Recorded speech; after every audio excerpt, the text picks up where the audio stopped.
Hello, and welcome to Dan's Card Corner. I haven't done one of these in a while, but we're back, at least for now, with this time 4 packs of Dinotopia trading cards.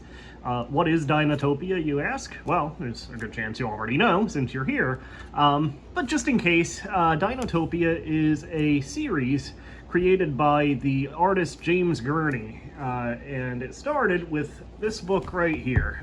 This is Dinotopia, aka Dinotopia, A Land Apart from Time. I believe the subtitle only appears on the title page. But it's basically a... I will raise the camera so you can see it. There we go. It's basically a large format art book, storybook, where you have, obviously, paintings telling the story of basically a society where humans and dinosaurs kind of coexist. The basic plot of the first book involves a father and son who kind of get lost at sea and find their way to this unknown island where this society of dinosaurs and humans living side by side has developed over the course of the centuries. One of the great things about it is the level of world building that's put into it, because the first book, as you can see, tells the story, but it also has a lot of illustrations just kind of telling about everyday life in this society. Say, the illustration of how time is told here, musical instruments. This was one of the coolest for me as a kid at the time, the Dinotopian alphabet, which can be read by humans and dinosaurs alike, using dinosaur claw prints, and certain types of dinosaurs are used as the scribes to actually write these messages. So it was a very, very cool series. It was kind of part of a dinosaur boom in the early 90s. Obviously, Jurassic Park was probably the single biggest illustration of this sort of dinosaur craze. For kids, of course, dinosaurs are always cool, but yeah, there was this kind of particular dinosaur craze in the early 90s. Jurassic Park in 1993, again, probably is the single biggest cultural illustration of that. That actually came as a movie a year after Dinotopia. So to put it in timeline, the novel Jurassic Park came about 2 years before Dinotopia in 1990. And then the movie Jurassic Park was about a year after this. So this is kind of right in the middle of that period leading up to the massive cultural phenomenon that was Jurassic Park. As far as James Gurney himself is concerned, as you can see, he's a hugely talented painter. He's, I believe, originally from California, but actually currently lives apparently in the region I live in, just kind of broadly, the New York Hudson Valley region. I may or may not have actually seen him outside painting, just in my travels in the area. I didn't know it at the time, but after seeing a picture of what he looks like, I'm pretty sure I actually have seen him outside painting. So, that's cool. Obviously, if I saw him again, well, I don't know if I'd bother him. Maybe I'd say something. But yeah, this is a very cool book to have. It did become kind of a franchise, too. There were 3 more main books by James Gurney himself. The first sequel being The World Beneath. Then there was First Flight, and then finally Journey to Chandara. And then there were also kind of young adult novels. There was a series of young adult novels, quite a few of them, I think, by different authors, but building on James Gurney's world building, of course. I think there were actually a couple of adult novels, adult reading level novels. There were a couple of video games, one on the Game Boy Advance, one on the Xbox One, by which I mean the original Xbox, not the one actually called Xbox One. God, that's confusing. Why did they do that? Yeah, not the X-Bone, but the first Xbox is what I mean to say. Neither of them were very well received, apparently, or well reviewed. I've not played either to confirm that. I don't have either of them in my collection. Maybe I will hunt them down, just because I am a fan of certainly the core series of Dinotopia. Yeah, I never read any of those other supplementary, young adult novels or anything like that, or played the games. I have just read the 4 main books. And again, this is the one I actually had as a kid, and this is my original copy from like 1992 or so. Over the last couple of years, I've picked up the others. So these are vintage, but not my original copies or anything. The World Beneath, which is good. First Flight is probably the weakest. It's actually a prequel. It actually doesn't involve the original characters from the book. It actually takes place centuries before and kind of sets up Dinotopian society's history. It's a cool idea. I don't know if it really worked fully. It is definitely the weakest of the 4 core books. But it does have one cool thing, and that's that like half of the book of First Flight is actually a built-in board game. I've not played it, and it looks fairly simple, but yeah, you do have this built-in board game that you can play. So, you know, if you want to do that, there you go, monkey boy. And certainly it does still have great artwork. You know, can't fault that. And then Journey to Chandara. This one I think is fairly new compared to the others. What was the year on this one? I should have done this before. 2007. So yeah, that's like a decade plus later that Journey to Chandara came out. This particular copy apparently is 2016, but yeah, at any rate, that one's a little newer than the others. So yeah, that's kind of introduction to Dinotopia for you. So I will now set these aside and bring back the cards so we can open these up. So yeah, we'll take a look at the packs here. Let me lower the camera again. I think I need a slide whistle for this. Anyway, yeah, we'll take a quick look at the packs. All of them have the same wrapper. I don't know if there are other wrappers and I just happened to get forward the same one, or if this was the only wrapper variant. But it is, I think, yeah, that is part of the actually kind of back, it's sort of a wraparound cover image for the first book. But yeah, that is part of the cover image from the original book. With kind of a little peeling here. It actually almost looks like the Magic the Gathering card back, part of it peeling up so you can see a little bit more of the artwork. Kind of a cool touch. 8 cards per pack, so we have 32 of them total to look at between the 4 packs. Look for random chase cards. Taking a look at the back, these are marketed by Collect-A-Card, featuring the dynamic artwork of James Gurney, best-selling author of the best-selling book Dinotopia, published by Turner Publishing. This spellbinding collection captures the spectacular adventures of Arthur and Will Dennison in a world where your imagination, along with Gurney's artistic skills, brings the rich tapestry of Dinotopian life to emerge with graphic impact. Up here, 72 card Premier Collection, so that would be, I assume, the main sort of basic base card set. 4-color original art, UV coated on both sides.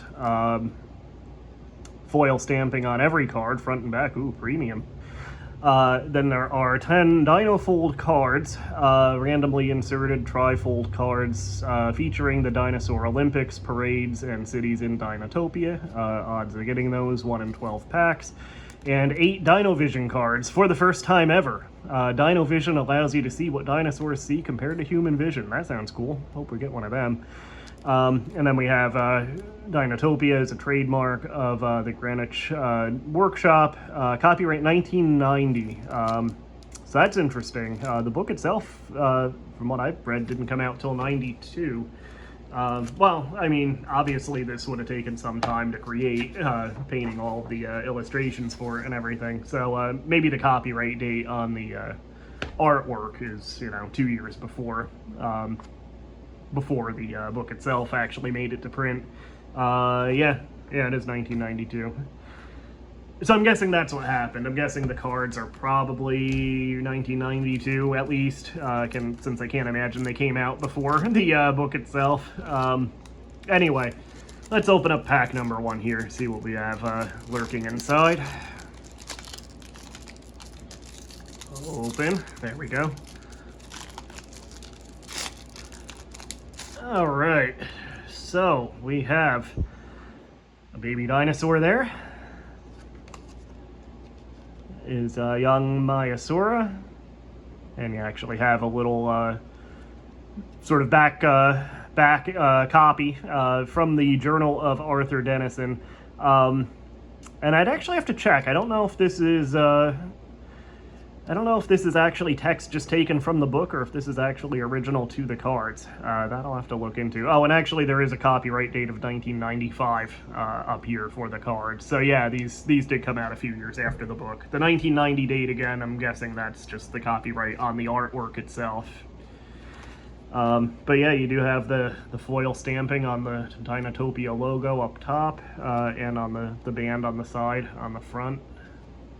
Pretty nice production values. There's the Stegosaurus with the Piper there, and again you have more copy on the back from Dennison's journal.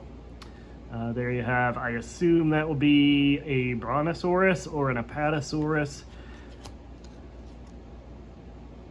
and it's an illustration of Tree Town.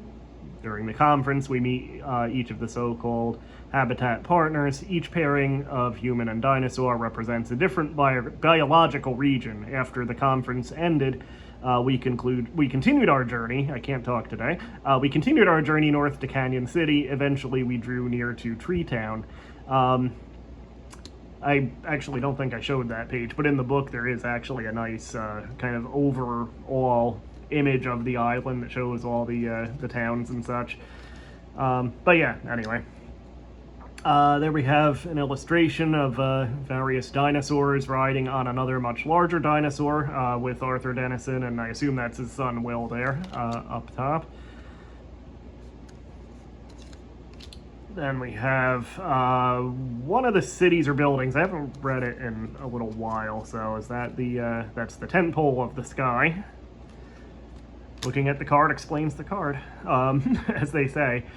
So this is Bix right here. Well, I guess actually that could be Bix. One of these is Bix, who was like kind of the translator that the Dennisons meet in the story. They can speak both English and the dinosaur language, so he's kind of like the intermediary translator that they have. So that's Bix's home on the back. Then we have a wing-a-ling dinosaur there, or a pterodon. And then we have one of the gliders here that the humans built to kind of mimic the flight of flying dinosaurs. I think some of the artwork actually might be original to the cards too, or at least not from that first book. Some of them, like this one, could actually be maybe some of Gurney's preparatory sketches that then got repurposed as card artwork.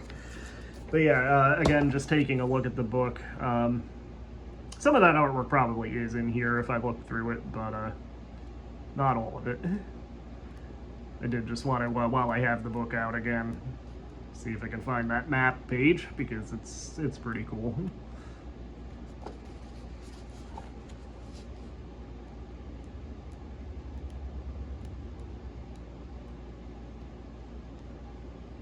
I once again feel like Russell Brand trying to find the specific Bible verse here. This might be what I was thinking of. Yeah, this kind of 2-page spread that shows the, I was thinking there was one that had the locations labeled too. Maybe I'm wrong on that.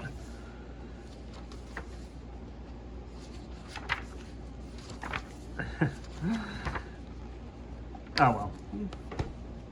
Anyway, it's a cool book. Check it out. You can look for yourself. For us, let's open the rest of the cards here. There we go. Come on. All right, so there's one of the dinosaur scribes, the chief librarian. There's the timepiece, or pocket watch. We saw that in the book. Although, again, I think, without going back to compare it, I think this might be a preparatory sketch. There's the Dennisons with Bix, surrounded. There's Arthur Dennison, who's basically the main character of the book. there's Arthur and Will both, father and son. As you can probably guess, the story does take place in the 19th century, so these are from, Victorian society, the denizens that, again, essentially accidentally find themselves in Dinotopia. There's Sunken Canyon. That one goes sideways. There's a guy holding something. I think that's a pterosaur saddle. So, when they're gonna fly on the wing-a-ling dinosaurs, that's what they would sit in. And there's Triceratops. And that's the end of that pack. So no chase cards yet, as you probably noticed, but we're only halfway there. We might have a couple more chances to find some of those. Come on, buddy, these packs are tough. They don't want to readily give up the ghost of holding the cards within. There we go. All right, so this is Levka, and I think was he the first person that they met in Dinotopia, I think, maybe, if I'm remembering the story right. Anyway, there's like a giant trilobite sculpture. There we go. There's some of the waterfalls. This again looks like it's probably a preparatory sketch. There's I think he's the timekeeper, Malik. This illustration straight from the book, where I think we saw that. Yeah, the timekeeper. There's the denizens and Bix on a boat with some Armadons near them on the Palongo River. There's, again, pterosaur, Skyback's riders. They were kind of like the knights or dragoons, if you want to use Final Fantasy parlance, that rode on the pterosaurs. More riding dinosaurs there. And then, who are these guys? Again, I know they're in the book. Maybe these were the first guys they met. Anyway, one more pack.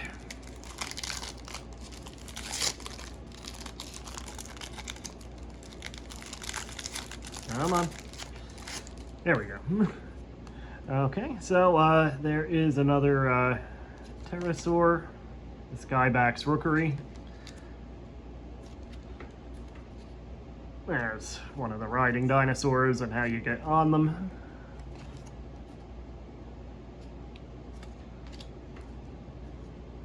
There's Bix, and I think that's Will Denizen by the end of the book, who becomes a Skyback's rider, and his, I don't think they were a romantic item, but the girl that he kind of joined the Skyback's riders with, Sylvia, that was her name. There's another city scene. Sauropolis, I think that was the capital of Dinotopia. There's actually a map within an illustration. The map room. And there's the Dinotopian language, and they wrote their messages in like sand pits that the scribe dinosaurs would kind of dance through to write. Very cool concept. This guy was, I think he was the assistant librarian, and the dinosaur was the head librarian, if I remember right. Yeah, he has that kind of cool trident hairdo. I get old enough, I'd like to try that hairdo. Probably instantly be put in some sort of institution as soon as I walk out the door if I did. And then a geochronograph machine here. So yeah, cool stuff. The books, again, I definitely recommend the first book especially, and if you like the first book, check out the others.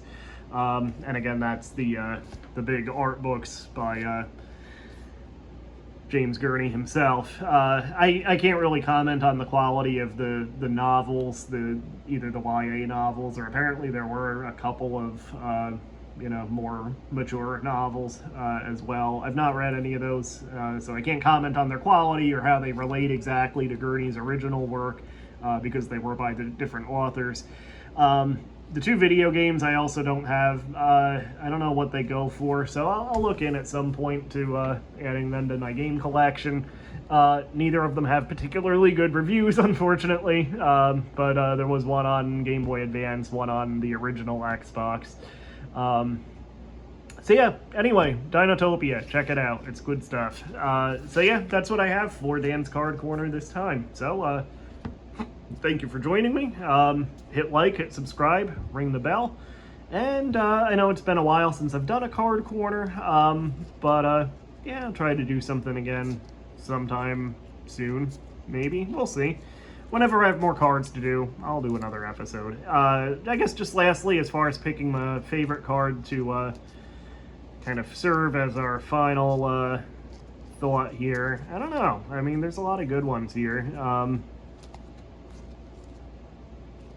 I mean, this is like, you know, as far as like paleo art goes, like, you know, artwork that specifically focuses on the dinosaurs and putting them in their setting. I'll go with this one. We'll make this the pick of the litter here. The scene of Tree Town with the, does it specify if they're brontosauruses or apatosauruses? Or I think those are actually the same thing. Well, anyway. Yeah, that's what I have. So, Dinotopia, cool stuff. Check it out. I recommend it. And these cards are pretty cool too. And again, nice production value on them too, with the embossing and stamping and all of that. So yeah, hit like, subscribe, ring the bell, like I said earlier, and I will see you again for more Dan's Card Corner at some point. See you again.